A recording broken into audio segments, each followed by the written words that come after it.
comes toward the top of the stretch, and they're into the stretch, and here we go. Songbird sent down. Beholder is alongside. The 7-year wait is over. American Pharoah, it's finally the one. American Pharoah has won. He's just perfect, and now he's just immortal. Here's the wire, desperately close. Tisno wins it for America.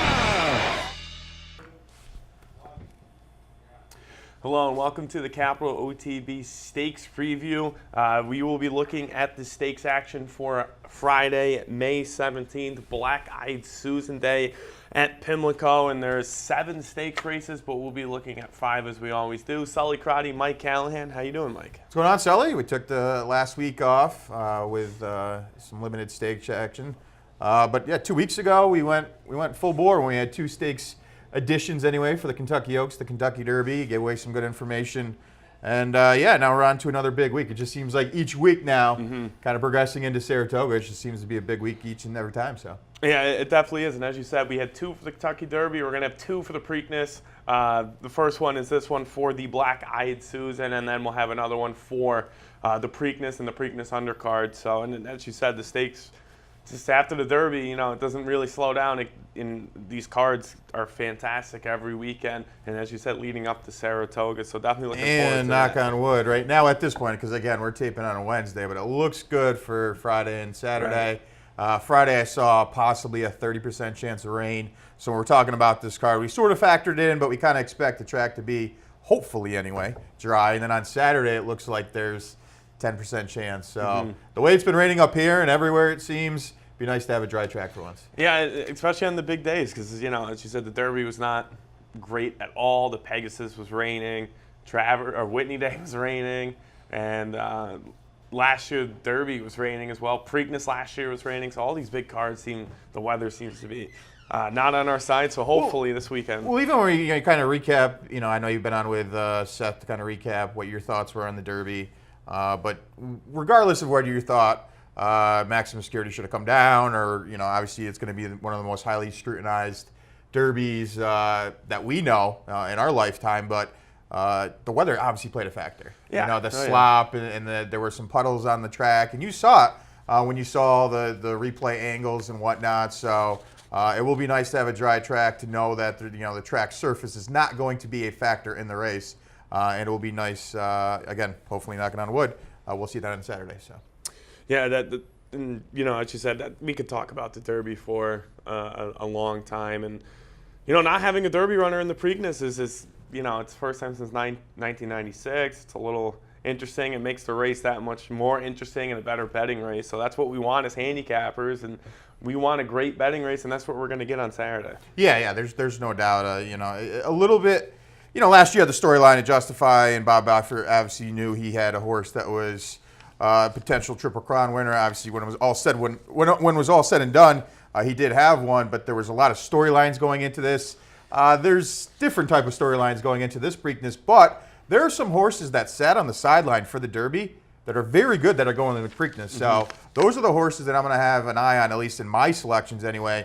Just to name a few, another Twist of Fate. Always Mining is another horse that I think is just a phenomenal horse. One of the local horses you're going to hear about, and I think is coming in rock solid form. If you can look past Improbable, if you can look past Warwell, you're going to get a price, and hopefully, you know, at least in my terms of thinking, I can get that price with another Twist of Fate and Always Mining. So, yeah, I really haven't dove into the Preakness that big, but we had Kelly Rubley on Racing Across America, and we talked about Always Mining, and as you said, in great form, winner of the last 7, going up to Graded Stakes Company for the first time, and looks to make a big impact, and as you said, definitely could do that because the horse is coming in great form. Yeah, but I know we have to go over stuff, but before we do have a very busy week here at Capital OTB leading up to the Preakness. So I want to start over with some promos. We're going to have the Bet 100, Get 100 running from May 6th through the 31st. Again, a ton of people signed up for the 200, Bet 200, Get 200. You know, glad that you all took advantage of that, but we still have the Bet 100, Get 100 going on. Essentially a free bet, as we always talk about. Sign up for an account, deposit $100, win or lose, you get $100 deposited back into your account. So take advantage of that if you do not have a Capital OTB account, and take advantage of the Bet 100, Get 100. Also, reserve your spot here at the Clubhouse Racebook. Reserve your seat. The first 300 are going to get a commemorative 144th Preakness glass. And again, the doors are going to open up at 9:30 because we have post time 11:30 on Friday, 10:30 on Saturday. So those revised post times, definitely note that when you're factoring in your early pick 5 plays, especially with the early post there to go on. Also, we're going to have 3% Churchill Down bonuses going on from Thursday through Sunday. So take advantage of that. Wager $200 or more on multiples and exotics and receive a 3% bonus. And again, you must be enrolled in Player Rewards. And again, if you have any questions, you can contact our customer service department or go to capitalotb.com for more information. As far as places that we're going to have besides our normal easy bets and branches, you're going to have the City Line as they're going to have the Betmobile there on Friday and Saturday. So take advantage of that. If you were there on Kentucky Derby Day, it's also going to be there throughout the Triple Crown. So we'll have a teller available from 11 to 8. And again, it's just a great spot. It's located at 1200 Western Ave in Albany, and take advantage of that on Friday and on Saturday. And then also on Saturday, we're going to have the Bet Bus out at 72 Tavern and Grill. We mentioned that on our stakes preview leading into the Kentucky Derby. They had a fabulous crowd out there, so we're going to do it again. And if you live out in that Utica area, it's located at 400 Oriskany Street, West Utica, New York. And then we're also going to have a teller there from 11 to 8 as well. So we'll have a couple additional spots as far as talking about branches and places you can wager to wager on the Preakness. That is, we're also going to have fan appreciation on Friday at Partners Pub. I'll be there. Stop by, say hi. The first 25 take advantage. $2 bet voucher giveaway item. We'll have some random drawings throughout the day. We'll have the $100 contest. So stop by. That's located in Johnstown.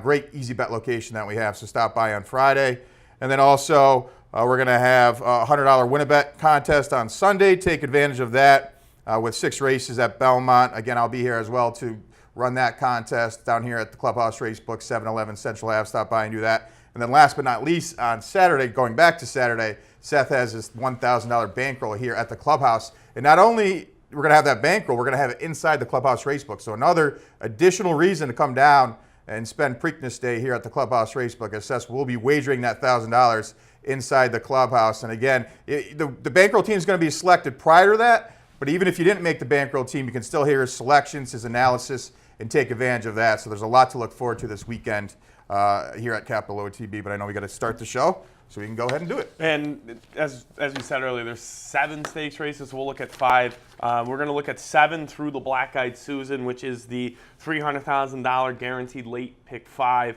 All stakes races there. So the 7th race, this is the skip at $100,000 on the line. This is for fillies and mares 3 and up, going 6 furlongs on the main track. The 8th race, the Adena Springs Miss Preakness, a grade 3 event, 6 furlongs on the main track. This is for 3-year-old fillies. And then we'll move on to race number 9. This is the Hilltop. The Hilltop is a $100,000 stakes race. They're going a mile on the turf course. This is for 3-year-old fillies. Moving on to the 10th race. Race number 10, this is the Pimlico Special. Grade 3 event, $300,000 on the line for 3-year-olds and up. They're going a mile and a quarter on the main track, and that's all going to end with the highlight Friday afternoon.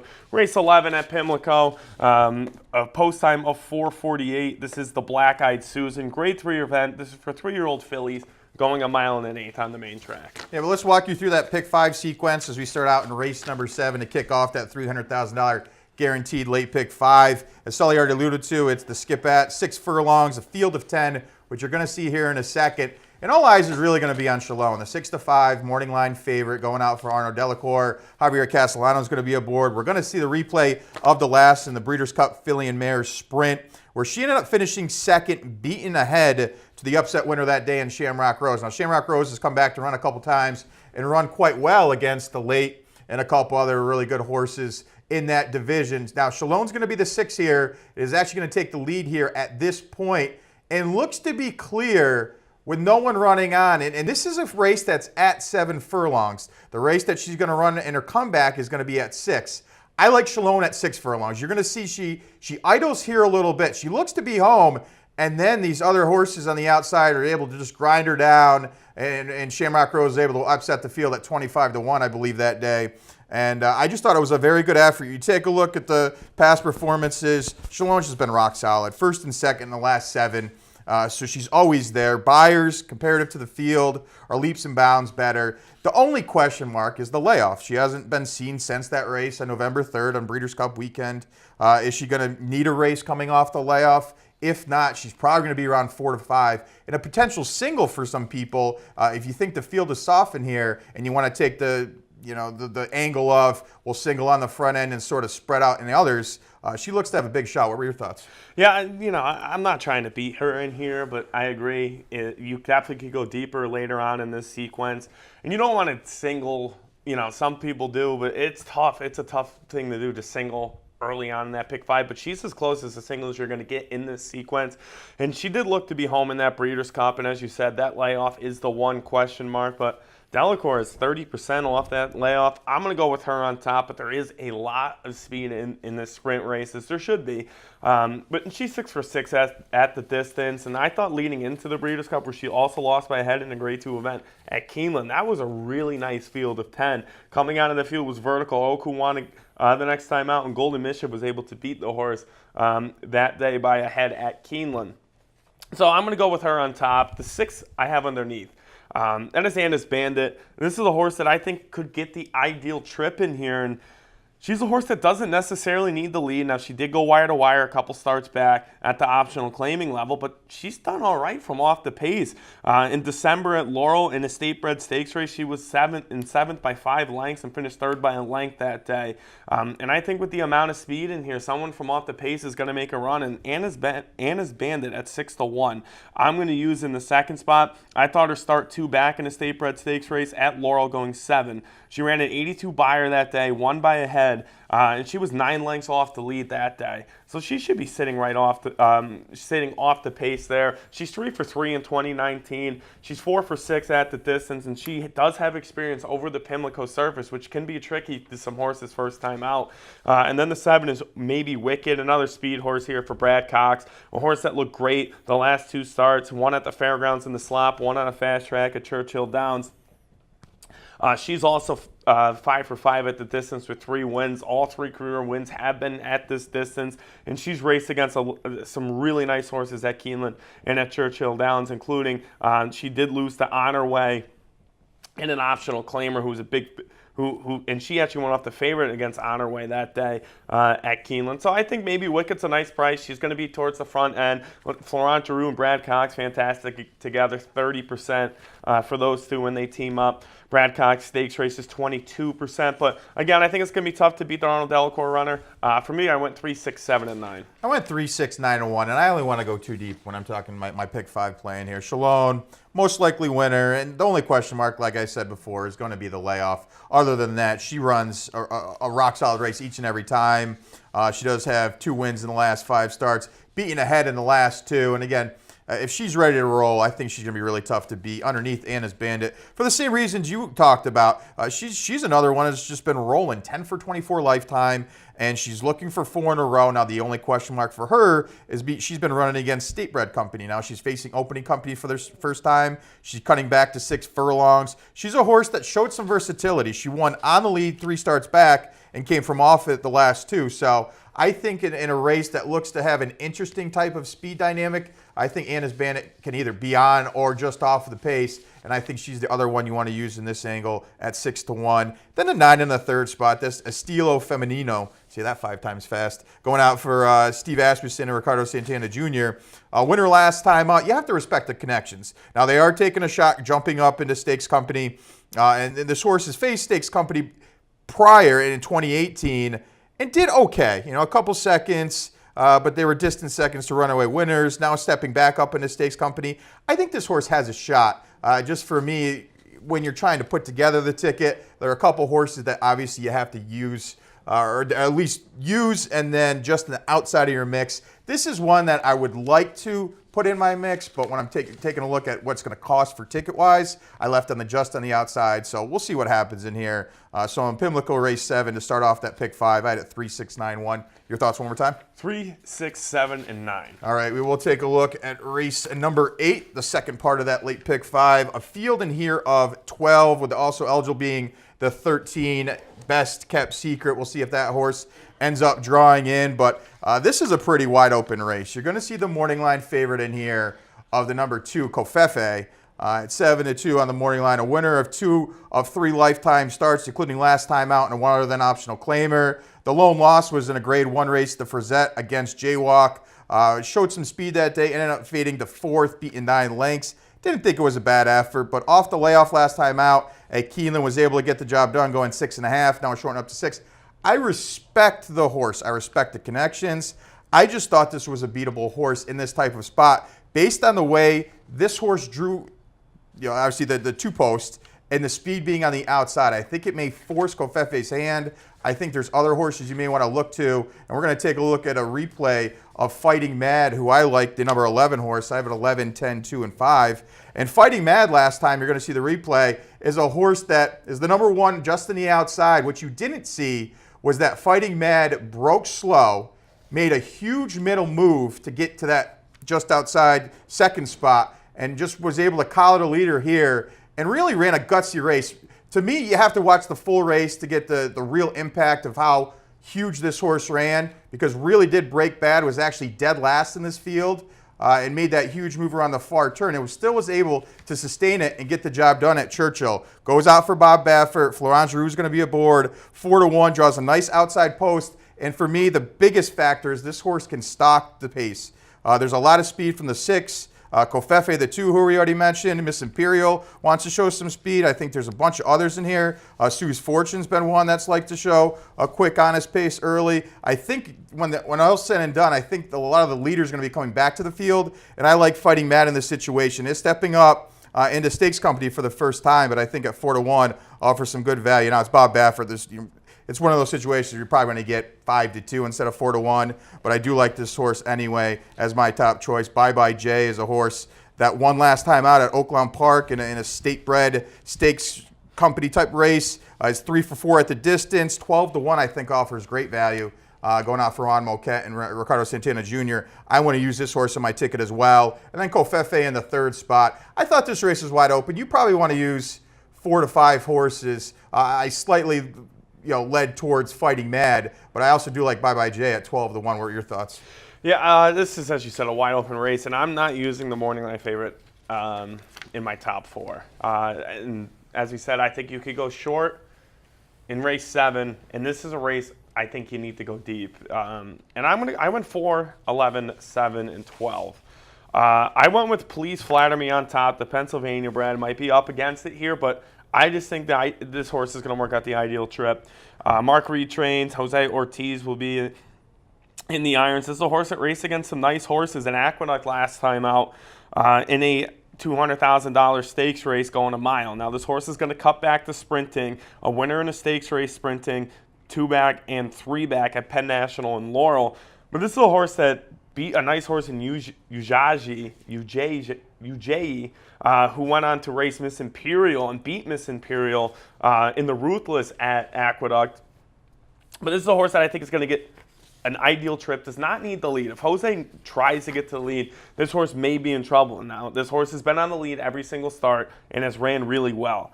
But with the amount of speed in here, I think this horse could just sit off just a little bit, sit in a nice stalking roll with Jose Ortiz, and then he can make a move and have a little bit of horse left to hold off some of these other closers in here. And there's only a couple with the amount of speed in this deep field. So I went with Please Flatter Me. I'm going with a little bit of an upset at 8-1, and I just think the horse that this beat 2 and 3 back by 5 and 4 lengths, and that horse came back to win the Ruthless at Aqueduct. That's just a big race and a big number for this horse.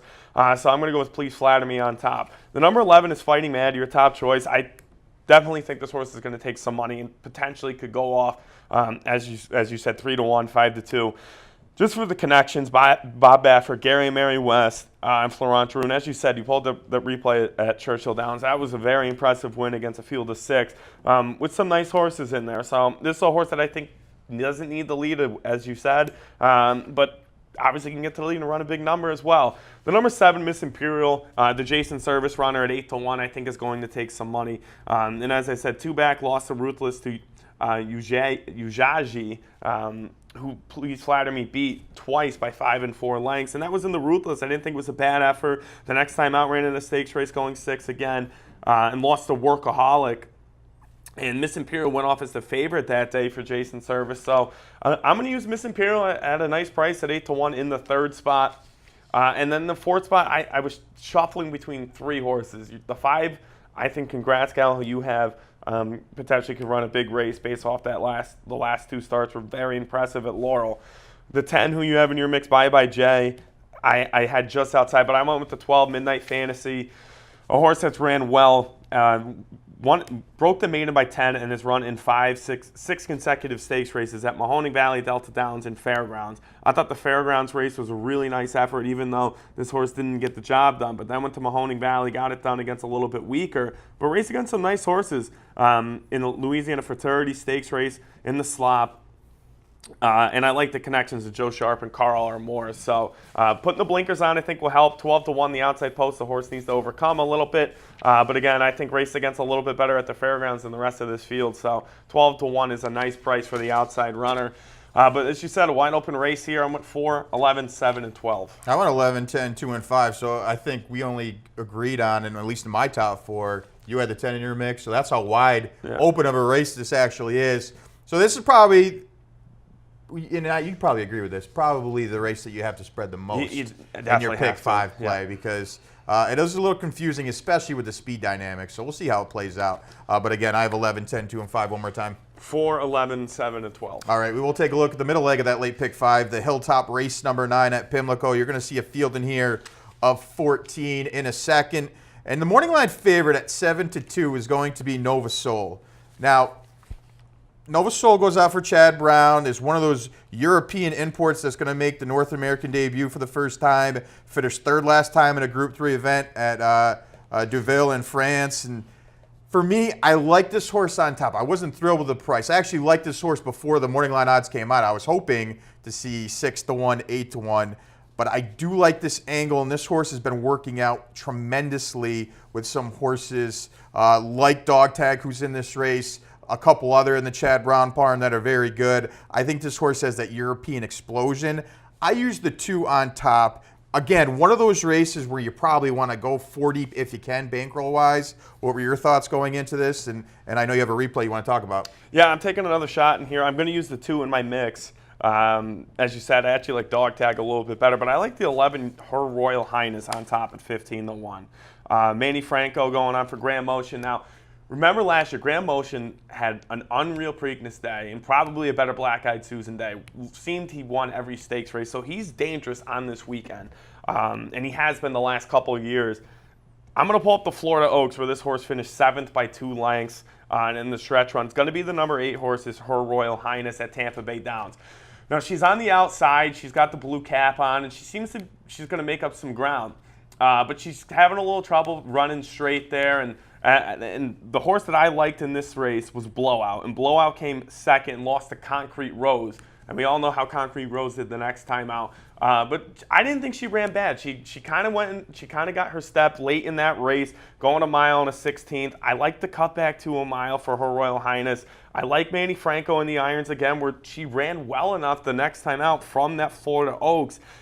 But she was really, really wide that day. She had the cove in between some horses. She was wide. She had some trouble running straight at the Florida Oaks. And as I said, I was a fan of Blowout. This horse faced Blowout the next time out, lost by a length to Blowout, who came in 2nd at Aqueduct in a $100,000 stakes race. So I just think at the price, I'm going to take a shot because I'm not too thrilled with the 2 Chad runners, even though I'm going to use Dog Tag in the 2nd spot because I think this horse is going to be a little bit closer to the pace than what we've seen the last couple of starts. But again, I thought the Florida Oaks, that deep field, I didn't think she ran bad. Concrete Rose is a really nice horse, as we know. And she had some nice numbers leading into that Florida Oaks. I'm going to use Manny Franco and Grand Motion on top, Her Royal Highness. Dog Tag in the 2nd spot for me, and this is a horse that I've been waiting for this horse to come off the layoff because I thought that $100,000 stakes at Saratoga was a really nice performance, and then she ran against Newspaper of Record, as we know, who is a fantastic horse for Chad Brown. And I didn't think she ran bad. She came in 4th by 8 that day. That was a nice field with Stellar Agent and Varenka. And she didn't get the best of trips that day at Belmont. But since then, she's been working out well, pretty well as Nova Soul, the other Chad runner. And she's got a nice closing kick. She ran against a 49-4, won a stakes race.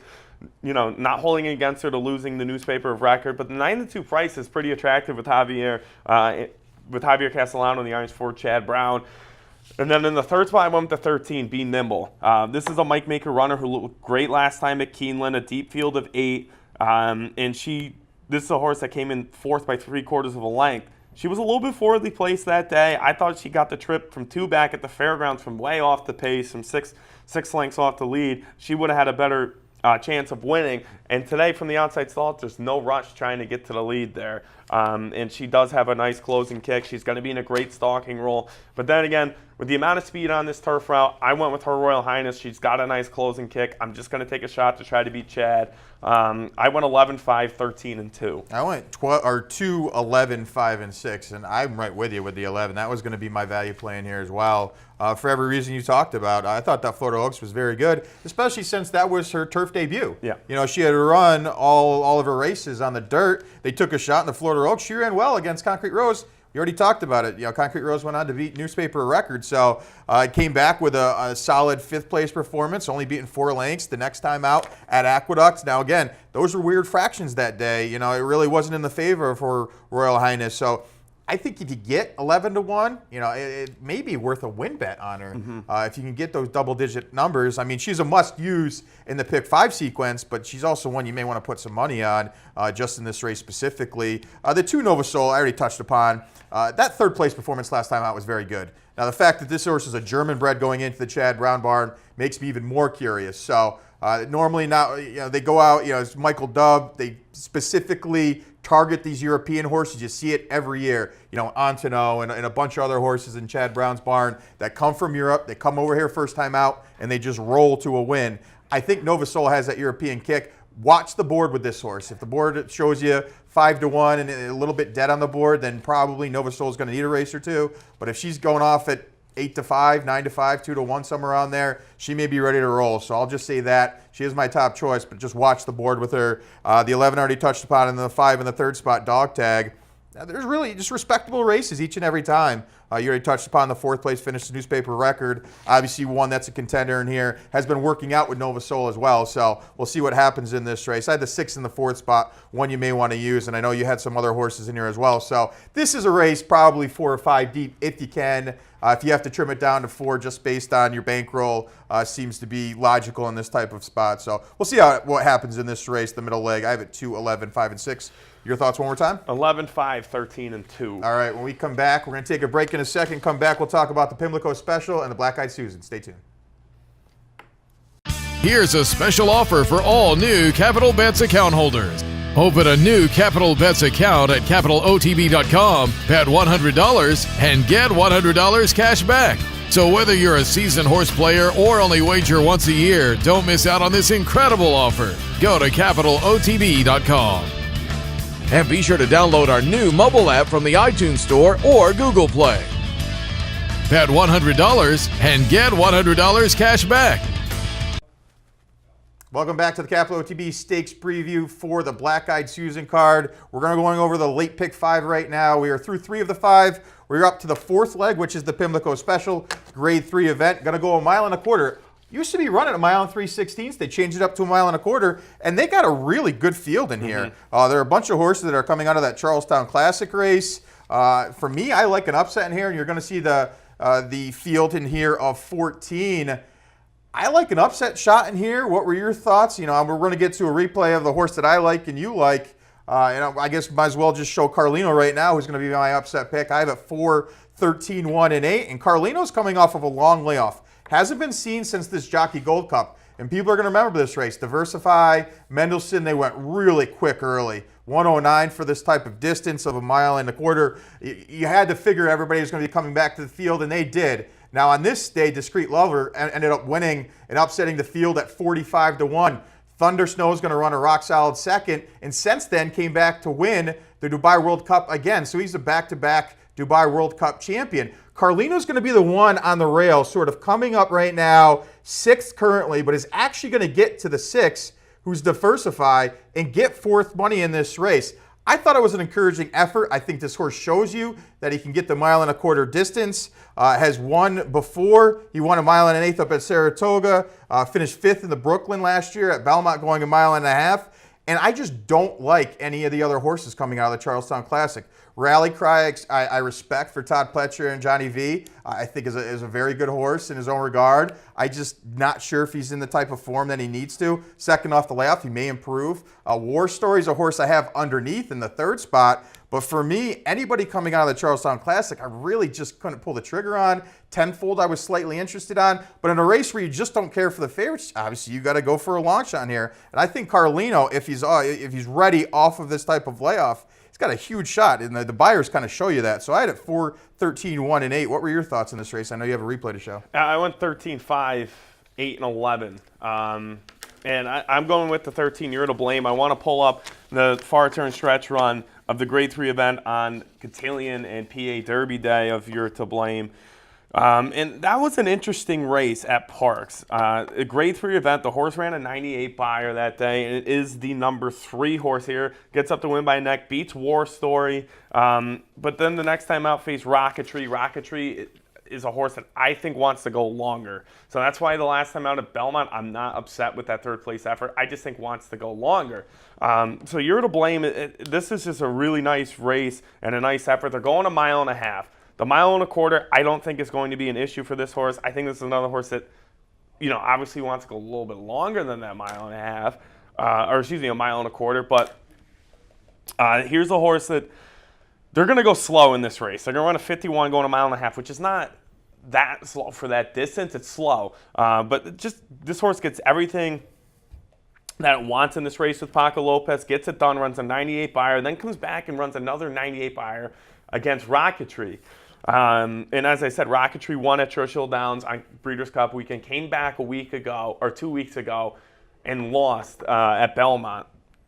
But then came back off that layoff at Gulfstream, a competitive 8-horse field, and was able to win that race off the pace. Now, there is some speed in this race. To the inside, Rally Cry is going to try to get to the lead, who I'm not using at all. I'm right there with you with Rally Cry. I need to see more from this horse, even though this horse has raced against the likes of Gunrunner and Yoshida and Diversify. I'm against the speed on Rally Cry. There's also some speed with Just Whistle, who's going to be a big price with Iran Ortiz and Michael Matt. So I think this horse is going to get a nice trip. To her inside, there is Just Wait For It, who wants to get to the lead, went wire to wire last time out at Parks. I just think this is a really good effort and good ride by Paco Lopez here. And now you can see this horse is being asked, absolutely loaded here, and it's much the best at a 4-to-1 price. So I'm going with You're to Blame on top. In the second spot, I'm going to go with the 5, Heavy Roller. Heavy Roller's got a nice closing kick with Luis Saez and Joe Sharp. And again, I already said I like the Carl R. Moore-owned horses. And this is a horse that went off as the second choice against Rated R Superstar, who went on to win the S6 handicap at Oaklawn. We both liked Rated R Superstar that day, but this horse took a lot of money against Snapper Sinclair, Giant Expectations, went off 3-to-1, came back the next time out to win by a nose, and this horse has a serious closing kick. This is a horse that lost or did beat some nice horses, including Cassie Story, who came back to win the next time out. That was at the Fairgrounds. This horse closed well, then closed well the next time out at Oaklawn. Didn't get a great trip against Rated R Superstar, but this is a horse that's in good form in 2019, has 3 wins and 4 starts. I'm going to use that price of 15-to-1 in the closing speed in the second spot. Then the 8, Tenfold. The 8 and 11 are interesting. Flame Away can get to the lead and run away at a 6-to-1 price in Julian Leparoux and Mark Casse. But Tenfold's another horse that's very interesting because this horse can run well from off the pace or be sitting second by half a length by a head and then run well. That's what the horse did in the Jim Dandy. The Travers, the horse did not run well. Off the layoff in an optional claimer at Fairgrounds, I thought ran a really nice race. Lost by 3/4 of a length to Huacam, who is a stakes winner, and then in the Oaklawn Handicap. Totally going to give a pass for that horse, for that effort there, because Quip and Lone Sandal ran huge races that day in the slop. So 6-to-1, a nice price for Tenfold. Obviously, like the connections with Steve Asmussen and Winchell Thoroughbred. But for me, I'm going to go with You're to Blame. I thought that race in Philadelphia was enough for me to put this horse on top at 5-to-1, and it should be absolutely loaded in the stalking rule from that outside stall. So I went 13, 5, 8, and 11. Yeah, I went 4, 13. I had your top choice in the second spot. Tenfold's quite interesting. A horse that probably ran the best race of the career at Pimlico. So, it was the third beaten 3/4 of a length to justify that day. That was going 1 mile and 3/16. So the horse can get 1.25 miles. I think that's probably a must-use horse at 6-to-1 in that pick 5 sequence as well. And the horse that I don't have in my mix, and you mentioned upon it, it's the pace scenario, Flame Away. Now, Flame Away gave up the lead going shorter last time out. But now that they're stretching out to 1.25 miles, it kind of scares me that Flame Away may get away with some slow fractions. If everybody just decides to rate their horses off of Flame Away and they're able to go ridiculously slow, Flame Away may be a horse that you want to use as your 5th horse in here as far as the pick 5 goes. So I had that horse just outside my mix. I couldn't pull the trigger on Rally Cry. I just think that Rally Cry has run some huge races in the past. Yeah. I think it's one of those horses, for me anyway, that I find to be beatable in this spot. We'll see what happens, though, in this pick 5 sequence. But I had it 4, 13, 1, and 8.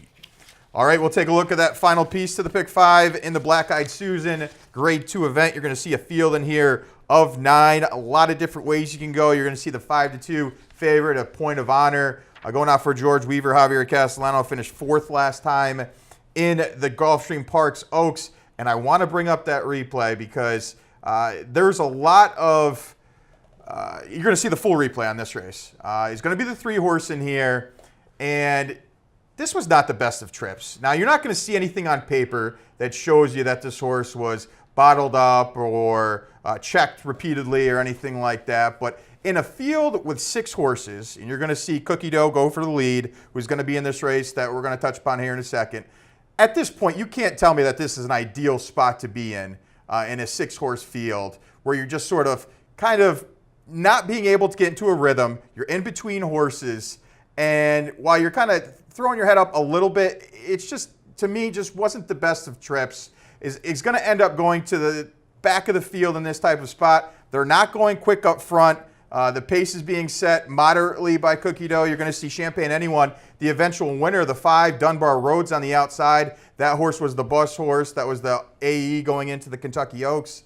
And for me, I thought this was a very good, encouraging performance for Point of Honor. Is still able to finish 4th, only beaten 2 lengths. And you're going to see coming down the lane when everybody starts to get a little leg weary that this horse is still running on. Now, it's getting pressed on at this point. There's no way that this horse is going to have anything left in the stretch, but is still going to be able to do so. And I think at 5-2, while I'm not thrilled with the price, I didn't expect this horse to be morning line favorite. I still think this horse has a really good potential to improve. Won the 2 starts prior to that very easily, including the maiden victory at Gulfstream Park to win by 6 lengths. Again, it's been steadily improving for the George Weaver barn. And again, as you're watching right now, is still going to be wanting to run. And as Cookie Dough gets a little leg weary, sort of runs out of room, wants to come up the rail, then the rail kind of gets shut off and you have to angle out here. Again, with all those obstacles in this race, I still thought it was a very good effort. I'm going to use Point of Honor on top. Underneath the number 2, Off Topic. I still think this horse has a lot of potential. Finished 3rd last time, beaten 2 lengths. 2, Always Shopping, who I have in the 4th spot. I just think Off Topic is one of those horses that can run all day. The 1 1/8 distance will be able and suit her very nicely at an 8-1 morning line price. And then the 4, Cookie Dough in the 3rd spot. You know, did get a little leg weary and set the pace. That was moderate in that Gulfstream Park Oaks. But again, one of those situations where I don't want to see Cookie Dough get away with a soft pace and not have her in my pick 5 play. So I had her in the 3rd spot. But this is a race you can go each and every way. I know you have a replay you want to touch upon, so I'll let you take it away from here. Yeah, I went with Always Shopping on top, and this is, I'm going to pull up the replay at the Gazelle, and Always Shopping is the number 5. We saw this race live on Wood Memorial Day, and this is the far turn, and Always Shopping, again, is the number 5 in here. Just a really nice effort, beating a really nice field, including Off Topic in here, and I think this horse has another gear here. You know, now Johnny's asking a little bit more from her. He's just switching leads. He's tapping her neck a little bit, and then the whip is out halfway down the stretch. So this is a horse that beat a really nice horse in Positive Spirit last time out. And then beat Philly Joel, who ran a big number the next time out in a stakes race as well. So I thought this was a really nice effort against a very good Gazelle field. And I thought Johnny had a lot left and could have asked for more earlier on. So I like the 4-1 price. This horse should be sitting in ideal stalking role. Manny Franco's in town to ride, Always Shopping. So besides that maiden race, she has done nothing wrong, in my opinion. So I do like Manny and Todd Pletcher here in this spot for Rapoli. Second spot, I did go with Point of Honor, and as you said, I didn't think it was a bad effort in the Gulfstream Park Oaks, and got cut off by a weary horse there. But heading into that race, this horse looked great at Tampa Bay Downs, going 1.40 miles. I'm not a fan of the 5-2 price, so I'm going to try to beat the horse. But this is a horse that does have a nice closing kick, and as you said, maybe looking like this horse is getting asked somewhere along the line or in the backstretch, but she does have a lot left in the tank, as you saw from the Gulfstream Park Oaks. And then the 7 is Brill. Brill's another horse that's going to challenge Cookie Dough for the lead. I trust Brill a little bit more than Cookie Dough, just because this is a horse that raced against some nice horses out of town, including Bellafina, against some shorter fields, and Delmar May, who had an absolutely awful trip and got bumped, had nowhere to run in a stakes race on Kentucky Oaks Day, ran well and beat Delmar May first time out. Lost the Lady Apple in Motion of Motion, and those are 2 really nice horses. This is the 3rd choice in that race. Just got outkicked late in that run, but this is a horse that should be sitting on the lead right behind Cookie Dough, and I trust Brill a little bit more than Cookie Dough on the front end. So I'm a big fan of that Gazelle race. I'm going to use Off Topic in my mix as well. But out of the 2 speed horses, Brill and Cookie Dough, I trust Brill a little bit more. I'm going to go 6, 8, 7, and 2. All right, I'll go 8, 2, 4, and 6 in the Black Eyed Susan on Friday to round out that late pick 5. Again, guaranteed at $300,000. Hopefully, we gave you some good ideas for that sequence. You put together a ticket and be able to hit it, because I think it's going to pay. Yeah, I mean, even if the front end with Shalone goes out 4 to 5 and is the single in that race, right? And then I think there's going to be some other prices in there. You has to be. The way that the field's kind of shaping up and the pace dynamics in each and every race. So we'll see what happens. But before we leave you, do want to go over the shows that are going to be coming up, including on Friday, 9 to 10 Handicappers Report with Brian Nadeau and Seth Merrill, and then from 10 to 11, Racing Across America. And then on Saturday with the early post, we're going to move the shows up even earlier. We'll have our stakes preview for the Preakness Day from 7 to 8. From 8 to 9, we'll have Handicappers Report with Brian and Seth again. And then from 9 to 10, we'll have Racing Across America with some great interviews leading up to the Preakness. Again, early post on Saturday of 10:30. Any more thoughts before we leave? No, it's just want to remind you, and you said it, the early post times, obviously, and then there's 2 more stakes races on this Susan card that are fantastic, but we just wanted to go over the pick 5. But good luck with all your bets on Black Eyed Susan Day, and as you said, that sequence is a little tough, but you can cut some corners early on and go deep, and you can get some prices home. Yeah, we'll see how it goes. Good luck on Friday. We'll be back with another edition of the Stakes Preview for Preakness Day, going over all those stakes. So until we see you then, take care.